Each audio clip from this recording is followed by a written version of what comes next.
छत्रपती संभाजीनगरमध्ये प्रचार कार्यालयाला आग लावण्याचा प्रयत्न, निवडणुकीच्या काळात खळबळ. आपण पाहत आहात GD न्यूज, बातमी म्हणजे थेट वास्तव. छत्रपती संभाजीनगर प्रतिनिधी. महानगरपालिका निवडणूक 2026च्या पार्श्वभूमीवर शहरातील राजकीय वातावरण तापलेले असतानाच कैलासनगर परिसरात धक्कादायक घटना घडली आहे.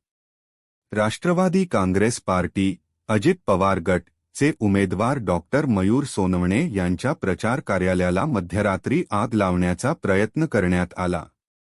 6 ते 7 जानेवारी 2026च्या रात्री एका अज्ञात व्यक्तीने सिगारेट पेटवण्याच्या बहाण्याने माचिसचा वापर करत कार्यालयाच्या मंडपाला आग लावण्याचा प्रयत्न केला. हा संपूर्ण प्रकार तेथील कॅमेऱ्यात कैद झाला आहे. मात्र परिसरातील सतर्क नागरिक व कार्यकर्त्यांनी वेळीच आग विझवल्याने मोठी दुर्घटना टळली. या घटनेत कोणतीही जीवितहानी झाली नसून किरकोळ नुकसान झाले आहे.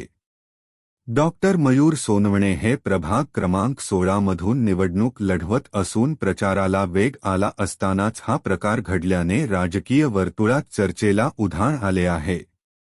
सध्या शहरात उमेदवारीवरून नाराजी, पक्षांतर्गत तणाव आणि राजकीय स्पर्धा तीव्र झाल्याचे चित्र आहे.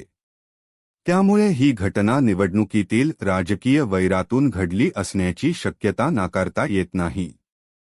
या प्रकरणी पोलिसांनी अज्ञात व्यक्तीविरोधात गुन्हा दाखल केला असून फुटेजच्या आधारे आरोपीचा शोध सुरू आहे.